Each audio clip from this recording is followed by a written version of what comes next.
नमस्कार।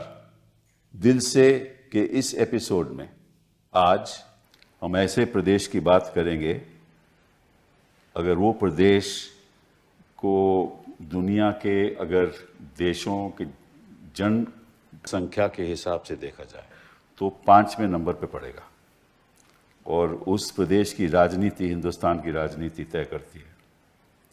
और 2024 की इलेक्शन में जो सुनामी उस प्रदेश में आई, उसकी वजह से मोदी जी थोड़े धीमे पड़ गए। और ऐसे शख्स के साथ हम बात करेंगे जो मैं समझता हूं कि इस देश का युवा नेता, जो आगे वाले वर्षों में, सालों में हिंदुस्तान का भविष्य तय करेगा। ऐसा नेता जिसको विरासत में भी सत्ता मिली और जिसने अपने बलबूते के साथ अपना नाम सारे प्रदेश में, देश में जाना माना नाम, वो हैं अखिलेश यादव जी। आपका स्वागत। बहुत धन्यवाद आपका। मैं जब 1973 में सुप्रीम कोर्ट में आया तब आपकी पैदाइश हुई थी और जब से मैंने वकालत शुरू की आपका नाम, नेताजी का नाम हम सुनते आए।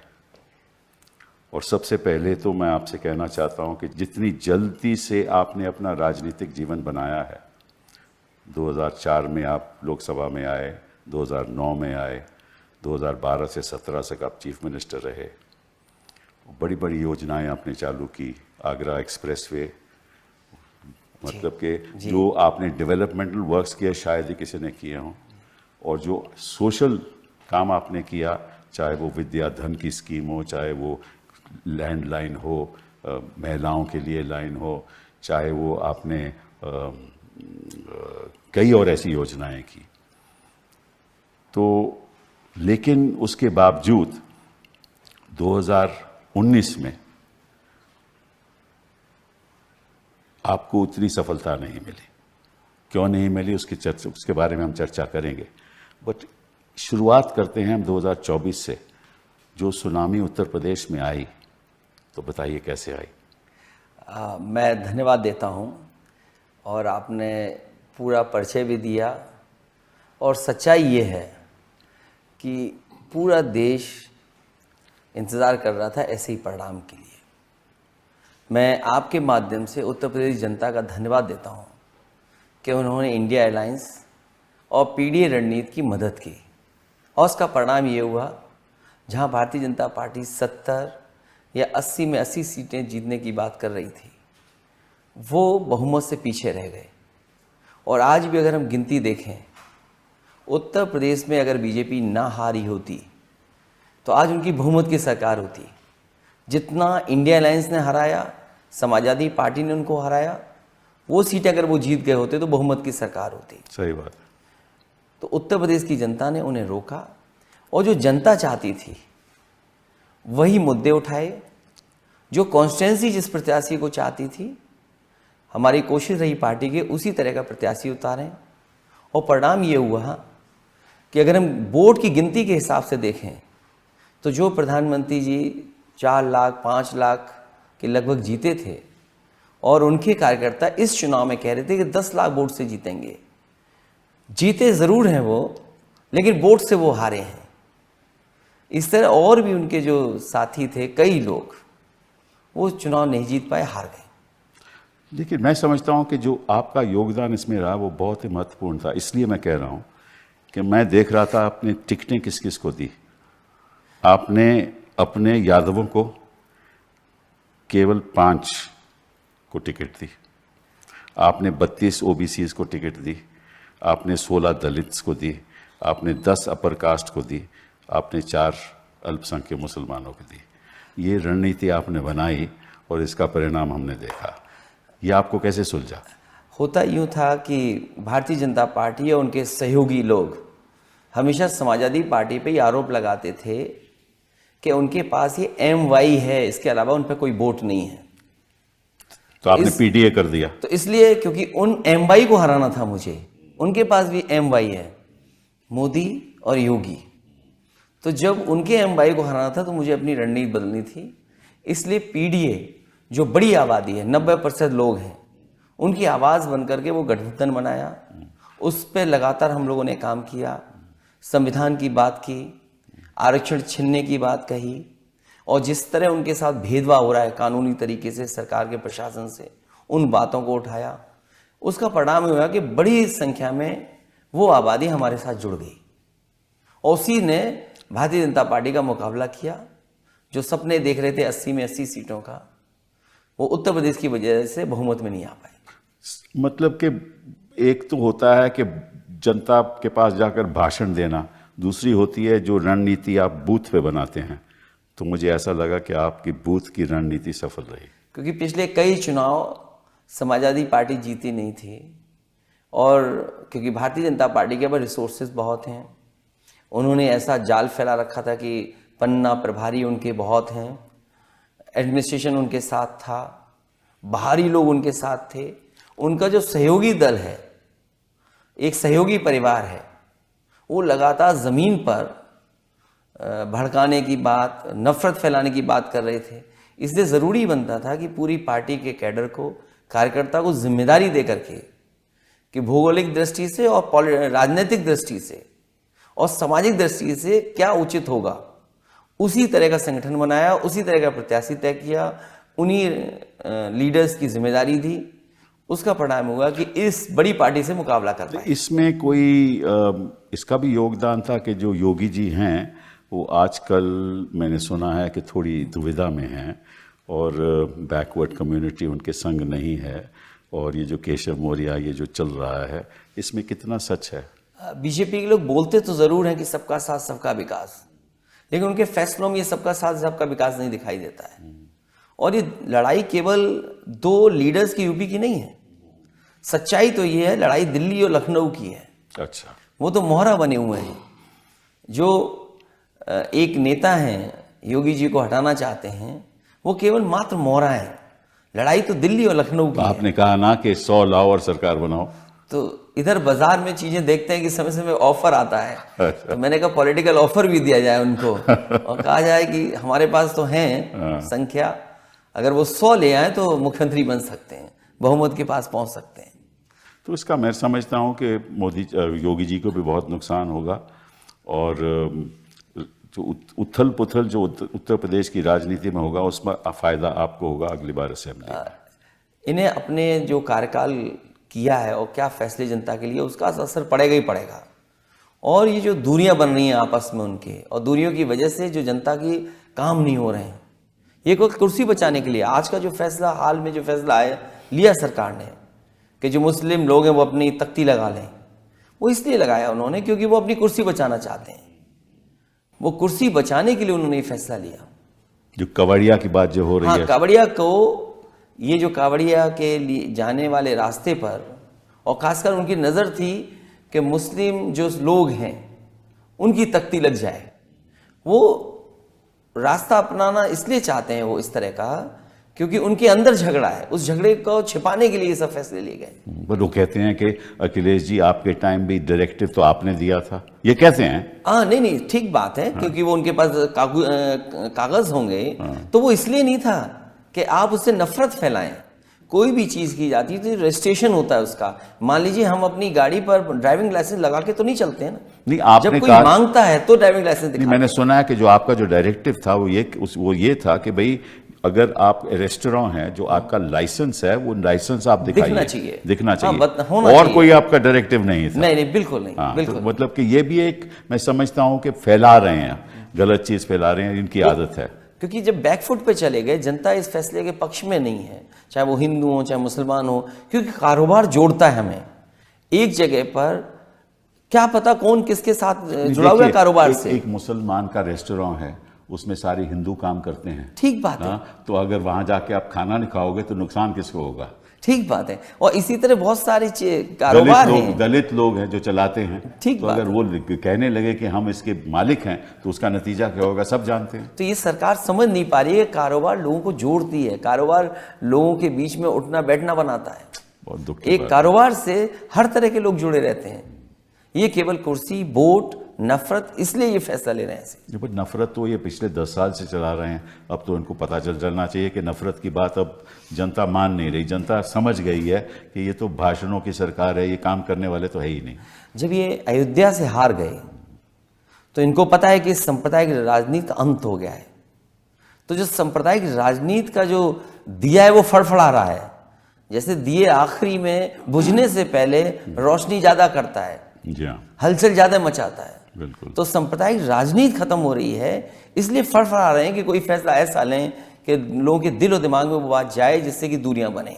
लेकिन ऐसा इस बार होने वाला नहीं है। लोग नौकरी चाहते हैं, काम चाहते हैं, तरक्की चाहते हैं, खुशहाली चाहते हैं, उसके बारे में कुछ भला हो, लोगों का जीवन बदले, उसके बारे में तो बात ही नहीं होती। उसके बारे में ये लोग कम सोचते हैं, केवल लोगों में दूरियां बन जाएं उसके लिए ज़्यादा ये विचार करते हैं। अच्छा, ये बताइए कि चुनाव के दौरान कितनी हद तक इन्होंने बूथ लेवल पे दखल अंदाजी की? ऐसे बहुत से उदाहरण हैं, मैं दे सकता हूं। और मुझे याद है जब रामपुर का बाई इलेक्शन हुआ था लोकसभा का, इलेक्शन कमीशन की कोशिश ये रहती है और प्रशासन की कोशिश हमेशा ये रही है कि लोग ज़्यादा से ज़्यादा लोग आएँ और वोट डालें आकर के। उत्तर प्रदेश में पहली बार देखा है कि शासन, प्रशासन और इलेक्शन कमीशन भी इस कोशिश में था कि लोग वोट डालने ना आए। और ये तरीका इन्होंने वहाँ अपनाया जहाँ वो जीत नहीं सकते थे या उनको लगता था कि वो हारने वाले हैं। संभल में किया इन्होंने, और कॉन्स्टिट्यूंसीज में किया, हमारी कॉन्स्टिट्यूंसी में किया। कन्नौज में भारतीय जनता पार्टी के जो नेता थे वो जा करके बूथ पर समाजवादी पार्टी के जो एजेंट्स थे उनको डरा धमका रहे थे और अपने लोगों को उत्साह पैदा कर रहे थे। तो मशीन से सुना है बटन भी दबाते हैं जब उनको कई जगह गए। और मैंने तो एक वीडियो डाला था जिसमें हालांकि इलेक्शन कमीशन ने कार्रवाई की, जो प्रिसाइडिंग ऑफिसर या जो उस पोलिंग बूथ पे जितने भी कर्मचारी थे वो सस्पेंड किए गए, कार्रवाई हुई उनके ऊपर। अच्छा। क्योंकि एक बीजेपी के नेता ने वहां पर उनके बच्चे ने वोट ही नहीं डाले, बल्कि उसका वीडियो बनाकर, रील्स बनाकर के सोशल मीडिया पे डाला। तो वो जो 8 वोट डाले एक व्यक्ति ने, तो ऐसे तो और जगह भी किया होगा इन्होंने। तो मैं जब कन्नौज में चुनाव देख रहा था तो मैंने देखा कि भारतीय जनता पार्टी के लोग बूथ पे जाकर डिस्टर्ब कर रहे हैं, तो मजबूरी में मुझे निकलना पड़ा। तो तब जाकर के प्रशासन ने थोड़ी सख्ती की। तो इसका मतलब ये जो 240 भी इनके आए हैं, असलियत तो थोड़ी बहुत सी जगह हैं। फर्रुखाबाद का इलेक्शन है, इतनी लाठी चली वहाँ और इतना दबाव बनाया प्रशासन ने। सुनने में आ रहा है कि वहाँ के जो जिलाधिकारी हैं उनके पास दिल्ली से और लखनऊ से फ़ोन गया और उसका परिणाम बदल दिया। मुझे याद है अलीगढ़ का जो हमारे पार्टी के प्रत्याशी हैं, उन्होंने पहले ही आरोप लगाया था प्रशासन पे, और ये आरोप लगाया था चुनाव से पहले कि मुझे हरा दिया जाएगा, और अंततः वही हुआ। पूरी जनता उनके साथ थी। आज भी वो कहते हैं कि उन्हें हराया गया। तो ऐसी बहुत सी जगह हैं जहां प्रशासन ने, और वोटिंग के दिन पर प्रशासन ने बीजेपी के कार्यकर्ताओं से मिलकर के काम किया। ये तो जाहिर है, कई ऐसे खबरें हमें भी मिल रही हैं। तो इसका मतलब यह है कि 240 तो इनको खैर दिखावे में तो 240 हैं, लेकिन असलियत इनकी उससे भी कहीं 30-40 और सीटें कम रही होंगी क्योंकि वो जीत गए हैं आज, तो संख्या बता सकते हैं। लेकिन सच्चाई ये है, कुछ हमारे ऐसे भी साथी हैं जिनको सर्टिफिकेट नहीं मिला लेकिन वो जीते हैं जनता की नजरों में। जी हाँ, जी हाँ। तो परिवर्तन होना चाहिए, सारे इलेक्शन की प्रतिक्रिया का परिवर्तन होना चाहिए। आप वो कहते हैं कि भाई ईवीएम से मैं बिल्कुल खिलाफ हूँ, हालांकि हम जीते भी फिर भी हम ईवीएम के खिलाफ हैं। तो किस किस्म का परिवर्तन होना चाहिए? मुझे याद है जब मैं 2022 का चुनाव हारा, उस समय किसी भाषण में मैंने ये बात कही कि समाजवादी पार्टी के जो वोटर्स थे उनके डिलीट कर दिए गए वोट, जिसका परिणाम ये हुआ कि हम चुनाव हार गए। इलेक्शन कमीशन ने मुझे नोटिस दिया और नोटिस में कहा कि किस आधार पर आप ये बात कह रहे हैं कि वोट डिलीट कर दिए गए और वो भी आपके यादव और मुस्लिम। तो मैंने अपने वर्कर्स से मिलकर के और पार्टी के लीडर से मिलकर के एक सूची तैयार की, और जिन लोगों का वोट डिलीट कर दिया गया था, जिन्होंने वोट पहले डाला था, वोटर लिस्ट में नाम था, वाकायदा उनका एफिडेविट के साथ मैंने 18,000 ऐसे वोट जो समाजवादी पार्टी के वोटर थे, जिसमें कि यादव और मुस्लिम थे, उनको मैंने सूची इलेक्शन कमीशन को दी। और इलेक्शन कमीशन ने किसी पे कार्रवाई एक भी नहीं की, आज तक नहीं की, अभी तक कार्रवाई नहीं की। अगर एक भी आरओ सस्पेंड हो जाए या एक भी अधिकारी के खिलाफ कार्रवाई हो जाती तो भविष्य में ये वोटर लिस्ट में जो जानबूझ करके वोट डिलीट किए जाते हैं वो नहीं को। वो देखिए, जनवरी 1 किसी भी साल में वोटर लिस्ट तय होता है जी हाँ, 1 जनवरी। कोई भी नया साल हो, उसके बाद जब इलेक्शन होता है, चाहे वो जून में हो, अक्टूबर में हो, जब भी हो, तो तब उस एंड टाइम पे लाखों की संख्या के, सैकड़ों की संख्या के वोटर की लिस्ट पे डिलीट हो जाते हैं। इनको पता चल जाता है कि किस किस जहाँ कौन सी गली है जहाँ इनके पक्ष में वोट नहीं मिलने वाला, उसी को वो डिलीट कर देते हैं। तो बेचारा जो वोटर है वो जाता है वहाँ और उनको देखता है कि भाई मेरा तो वोट ही नहीं है। तो ऐसे तो ये आम करते हैं और चुनाव आयोग इसके बाद कोई कदम नहीं उठाता। मुझे याद है आजमगढ़ में, मुझे बाई इलेक्शन जब हुआ था आजमगढ़ का, तो उस समय क्या हुआ, लोगों को घर से नहीं निकलना दिया। ठीक बात है। प्रशासन इनके साथ, पुलिस इनके साथ मिली हुई, संभल में किया इस बार, संभल में किया, तभी लोग निकले और वोट डाले। मैं अपना थर्ड फेज के बाद जो पॉलिटिकल स्पीचेस दे रहा था, मैं बात यही कहता था कि वोट डालने के लिए डरोगे तो नहीं, घर से निकलोगे तो सही, आप निकल के वोट जरूर डालना, कोई रास्ता अपनाना, वोट डालना। लेकर सुना प्रभाषण, तो ये चीजें हुई हैं और कई जगह हम लोगों ने जब शिकायत की इलेक्शन कमीशन को, तो इलेक्शन कमीशन ने कभी कार्रवाई नहीं की। मुझे अच्छी तरह याद है जब कभी भी चुनाव यूपी में होते थे, डीजीपी हटते थे, चीफ सेक्रेटरी हटते थे, या संबंधित अधिकारी जिनकी शिकायत की जाती थी उनको हटता था। सेशन साहब का वक्त था। और इस समय देखिए कि जहां बीजेपी की सरकार स्टेट में नहीं थी वहां तो अधिकारी हटाए गए, लेकिन यूपी में जो एक्सटेंशन पे हैं, जो चीफ सेक्रेटरी एक्सटेंशन पे थे, उन्हें नहीं हटाया गया, इलेक्शन उन्हीं से कराया गया। डीजीपी परमानेंट नहीं है, वो सरकार की मेहरबानी पर डीजीपी हैं, उनके खिलाफ कार्रवाई नहीं। मैं आपसे गंभीर सवाल पूछना चाहता हूं, अगर ऐसी बात है और हम सभी लोग चाहते हैं कि निष्पक्ष तरीके से इलेक्शन होना चाहिए, तो ऑपोजिशन के जो नेता हैं, दल हैं, वो इकट्ठा होकर चीफ इलेक्शन कमिश्नर के खिलाफ कार्रवाई क्यों नहीं करते? ये सच है कि इस तरह का कदम हम लोग को उठाना चाहिए, सब पॉलिटिकल पार्टीज को मिल करके।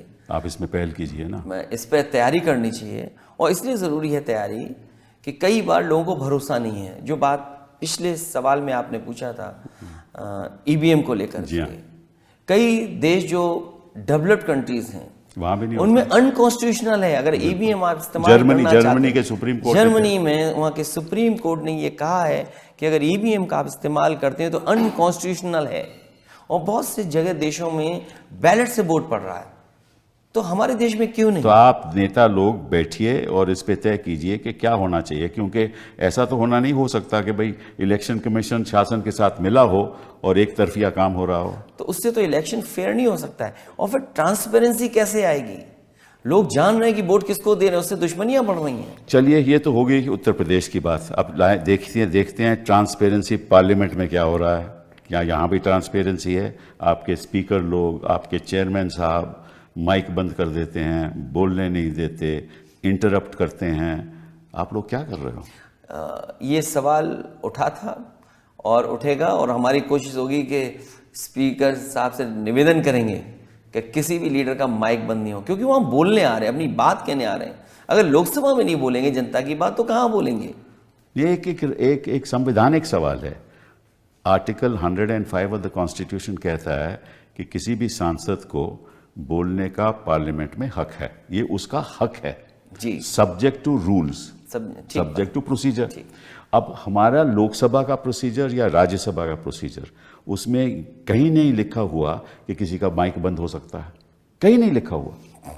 ये भी कहीं नहीं लिखा हुआ कि इंटरप्ट करना चाहिए, चेयरमैन साहब को या स्पीकर साहब को इंटरप्ट करना चाहिए।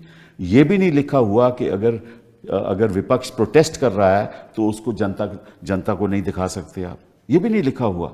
तो ये चीज़ें अगर स्पीकर साहब कहते हैं हम नहीं करते, तो इसका मतलब कोई अधिकारी कर रहा है। जो अधिकारी कर रहा है वो संविधान का उल्लंघन कर रहा है। तो ये नेता लोग, विपक्ष के लोग क्यों नहीं ये बात उठाते? हम लोग तो ये जानना चाहेंगे उस अधिकारी को निर्देश कौन दे रहा है।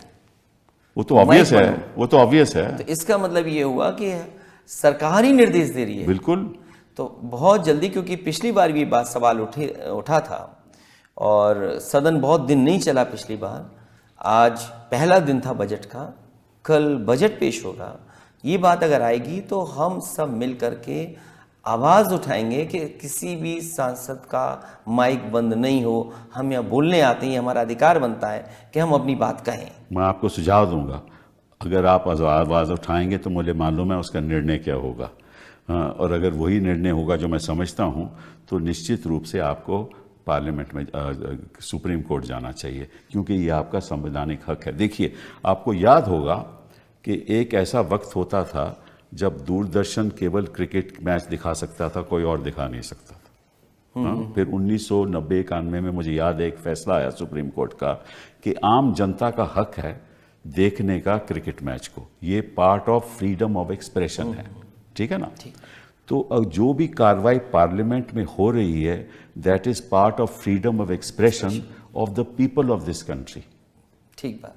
जनता का, उनका ये राइट है and part of their freedom, because they want to know कि भाई पार्लियामेंट में क्या हो रहा है। तो उस राइट का उल्लंघन हो रहा है अगर आपका माइक बंद हो जाए और यार आपको दिखाया ना जाए। ठीक, इस पे हम पॉलिटिकल पार्टी के लीडर्स बातचीत करेंगे।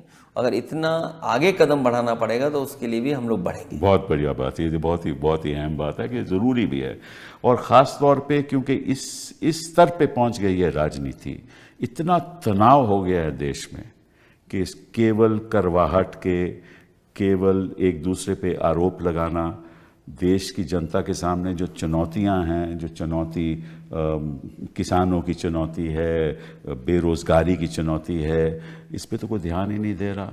और जिस तरह से नीट में हो रहा है, मैंने तो हमारी पहली बार इतिहास में ऐसा हुआ है।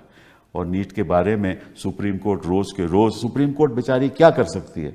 सुप्रीम कोर्ट को तो इतना ये तो यही कदम उठाएंगे ना ठीक करने के लिए, लेकिन हर न्यूज़ पे हर पेपर का लीक हो रहा है, तो इसमें भी विपक्ष क्या करने वाला है? नहीं, हम लोगों ने तो कहा सदन में आज कि नीट का केवल नीट का रिकॉर्ड नहीं है, जो रिकॉर्ड बनाया इन्होंने, ये पेपर लीक का रिकॉर्ड बना रहे हैं सरकार के लोग। कोई रिकॉर्ड बनाए या ना बनाए, पेपर लीक सबसे ज़्यादा है। और नीट इसलिए हुआ है कि कहीं ना कहीं इनके अपने लोग उसमें शामिल हैं, जो एग्जामिनेशन सेंटर्स थे या जो रिजल्ट सुप्रीम कोर्ट के माध्यम से हम लोगों की जानकारी में आ रहा है कि अगर 30,000 सीटें हैं सरकारी, और कुछ ही सेंटरों से अगर वो 30,000 सीटें भर दी जाएंगी, और वो दिख रहा है कि 600 या 650 या आउट मार्क्स जहां आ रहे हैं, वो सेंटर्स कहाँ के हैं?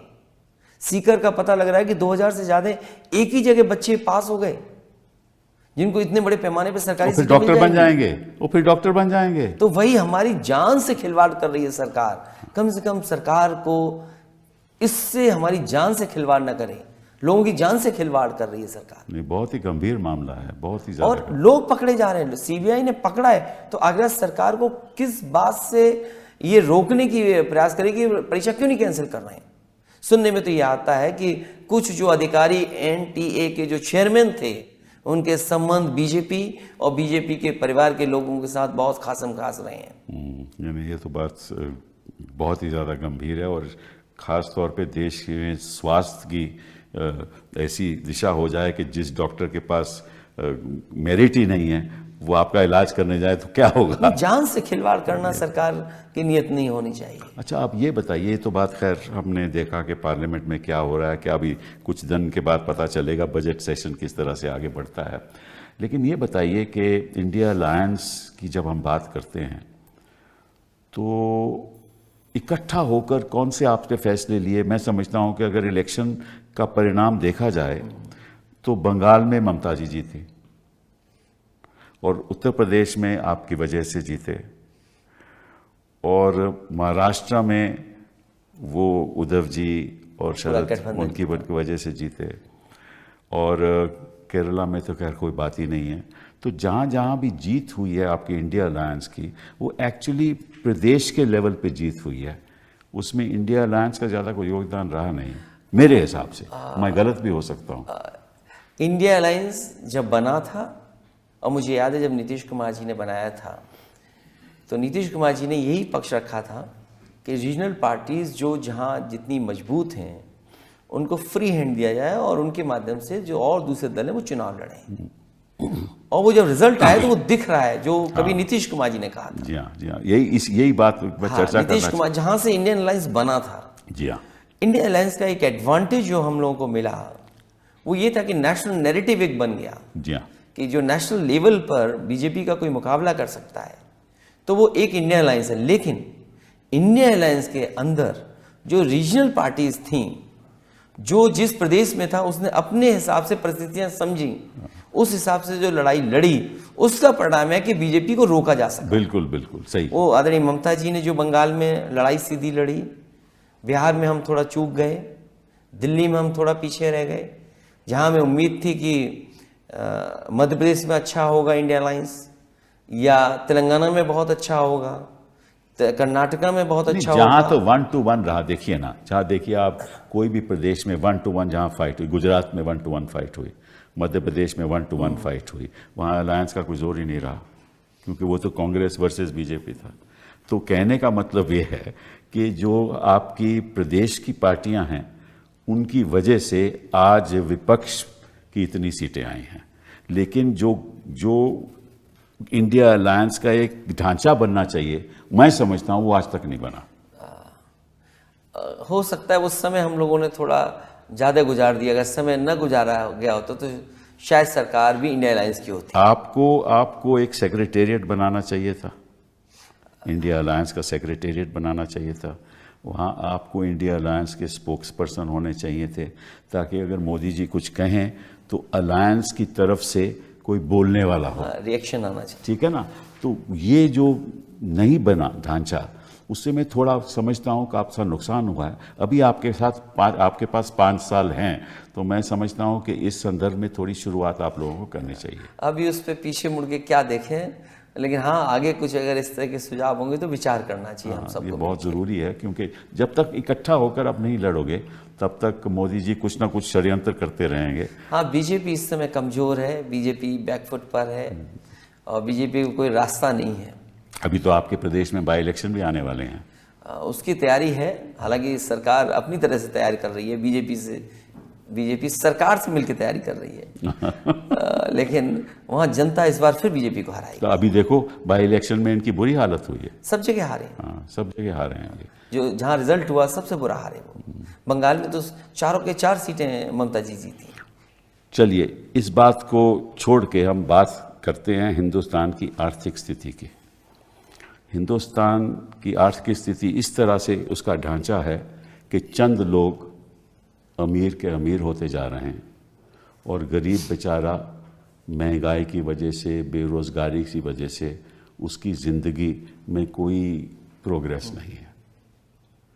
तो और विपक्ष का क्या सोच है इसके बारे में? हालांकि जो अभी तक इनके बजट देखे हैं और सरकार के जो फैसले हैं वो अमीर को अमीर बना रहे हैं, गरीब को गरीब बना रहे हैं। कहने को तो उन्होंने कहा कि किसानों की आय दोगुनी होगी, लेकिन किसान जब अपना हिसाब किताब ठीक से लगाता है तो किसान के साथ भी और खेती बाड़ी के साथ भी इन्होंने खिलवाड़ की है। और जिस देश में किसान के साथ खिलवाड़ शुरू होगी वो देश की अर्थव्यवस्था कैसे बेहतर होगी। जो सबसे नीचे हमारे पायदान पे हैं लोग, उनका जीवन क्या बदला है इन्होंने। कहने को सरकार ये कहती है कि हम 5th लार्जेस्ट इकोनॉमी हैं और 3rd लार्जेस्ट इकोनॉमी बन जाएंगे, लेकिन हमारे पर कैपिटा इनकम क्या है। और अगर हम पर कैपिटा इनकम देश की मान लें जो है हमारे लोगों की, ब्रिक्स कंट्रीज में से लास्ट हैं हम, अगर हम लास्ट हैं तब भी है, तो फिर हम राशन देकर के कैसे हम लोगों को जीवन यापन करने दे रहे हैं। सही बात है, सही बात। तो आपकी एक तरफ पर कैपिटा इनकम है, दूसरी तरफ आप कहते हैं हम इतने लोगों को राशन दे रहे हैं, उनका जीवन चलवा रहे हैं। $2000 है भाई तो साहब। आप कंफ्यूज हैं कि आप अर्थव्यवस्था के साथ क्या चाहते हैं। और फिर अगर 5th लार्जेस्ट इकोनॉमी है आपकी, इतने बड़े पैमाने पे बेरोजगार कैसे हैं नौजवान, नौकरी नहीं है, रोजगार नहीं, और फिर आप नौकरी कौन सी दे रहे हैं। आप बड़ा पढ़ा लिखा लड़का आपका डिलीवरी बॉय बन गया। उत्तर प्रदेश में भाई साहब 47 लाख लोगों ने अप्लाई किया 60,000 इंस्पेक्टर की नौकरियों के लिए। ठीक है, 47 लाख मैंने खुद देखा। और वो पेपर जो लीक हुआ था और अगर रिजल्ट आ गया होता, हो सकता था कि 2 लाख बच्चों को 100 में से 100 नंबर मिले होते। तो ये सरकार नौकरी कहां से देती। सही बात। तो अगर आपके इतने बच्चों ने पेपर लिखा, पेपर लीक हुआ और 2 लाख बच्चों को 100 नंबर आ गए होते, तो परीक्षा कहां देते। इसलिए उन्होंने उस परीक्षा को रद्द किया। और अभी हाल में ही एयर इंडिया की जो नौकरी निकली मुंबई में, हाँ वो तो देखो 26, 26 भगदड़ बच्चे भगदड़ पहुंच गए, हाँ भगदड़ जिसमें 800 लोडर की नौकरी थी। सही बात है। तो अगर हम फिर लार्जेस्ट इकोनॉमी की बात कर रहे हैं, मेक इन इंडिया की बात कर रहे हैं, डिजिटल इंडिया की बात कर रहे हैं, स्मार्ट सिटी बनाने की बात कर रहे हैं, किसानों की आय दोगुनी की बात कर रहे हैं, हम इन्वेस्टमेंट की बात कर रहे हैं, हम G20 में इन्वेस्टमेंट और दुनिया में दिखाने की कोशिश कर रहे थे कि हम ये तरक्की की हैं, तो वो है कहाँ, जमीन पे तो नहीं दिखता है। नहीं, पर सभी चीज तो आसमान पे हो रही है ना, और फिर- भाषण भी आसमानी है, सब कुछ खोखला है इनका। और अगर $5 ट्रिलियन की इकोनॉमी बनाना चाहते हैं दिल्ली वाले, तो यूपी वाले हमारे कहाँ पीछे हैं, क्योंकि प्रधानमंत्री वहीं से चुन करके आते हैं। वो कहते हैं कि हम $1 ट्रिलियन की इकोनॉमी बनाएंगे। जो इकोनॉमी 25 लाख करोड़ की अभी बनी है और उन्हें 80 लाख करोड़ तक पहुंचाना है, तो कैसे पहुंचाएंगे? क्या दिल्ली की सरकार मदद कर रही है? और मैंने भी कुछ दिन पहले हाउस में प्रधानमंत्री जी ने जो गांव गोद लिए थे उनके बारे में मैंने कहा कि अगर प्रधानमंत्री जी के लिए हुए गोद गांव की तस्वीर अगर नहीं बदली है, तो देश के गांव की किस गांव की तस्वीर बदली होगी? बट बिजनेसमैन जिनको इन्होंने गोद लिया उनकी तो तस्वीर बदल गई। लेकिन ये सरकार ऐसी भी है, कब किसको गोद में लेगी, कब किसको अनाथ छोड़ देगी। सही बात। तो बहुत जल्दी अनाथ भी छोड़ देती है सरकार। ये बात तो सही है, ये बात तो सही है। तो गांव की जो अर्थव्यवस्था है वो बेहतर नहीं की, स्मार्ट सिटी का सपना दिखाया, अच्छे दिन तो भूल गए। अच्छे दिन तो आने ही नहीं है। हाँ, लेकिन ये लोग चले जाएंगे तो अच्छे दिन तो नहीं आएंगे, खुशियों के दिन तो आएंगे। हाँ, खुशी। नमामि गंगा, गंगा को साफ करना। अभी लखनऊ में एक नाले पर रिवर फ्रंट बनाना चाहती है सरकार। दुनिया में नाले पर रिवर फ्रंट कभी नहीं बना होगा। कुकरेल नाला है। ये तो हर चीज यूनिक। नाले में से पहले कुकिंग भी करते थे, आपको याद होगा ना? जी। वहां पर नाले से तो कुछ भी हो सकता है। क्या आप बता रहे हैं, किस रास्ते पे जा रहे हैं? जिस देश को इंफ्रास्ट्रक्चर चाहिए, महंगाई कम होनी चाहिए, नौकरी निकले, किसान का भला हो, वहाँ दूसरी दिशा में ले जा रहे हैं। देश की राजनीति को बदलना होगा और आप लोगों को सब एकजुट होकर इस पे बहुत संघर्ष करना होगा। और देश की आम जनता आपके साथ है। आपको शुभकामनाएं। हम भी आप लोगों के साथ हैं कि हम भी चाहते हैं कि देश उज्जवल हो और गरीब आदमी को शिक्षा मिले, सम्मान मिले और स्वास्थ्य की उसकी समस्या हो वो मैं इतनी महंगी ना हो। जब तक ये नहीं होगा तब तक देश आगे बढ़ नहीं सकता। मैं धन्यवाद देता हूं कि आपने बुलाया। बहुत और सच है यही कि पढ़ाई सस्ती हो, इलाज सस्ता हो, किसान को लाभ मिले, तो शायद हमारा देश और आगे बढ़ेगा। हम मिलके कुछ करेंगे ऐसा ही। थैंक यू, बहुत बहुत धन्यवाद। Thank you.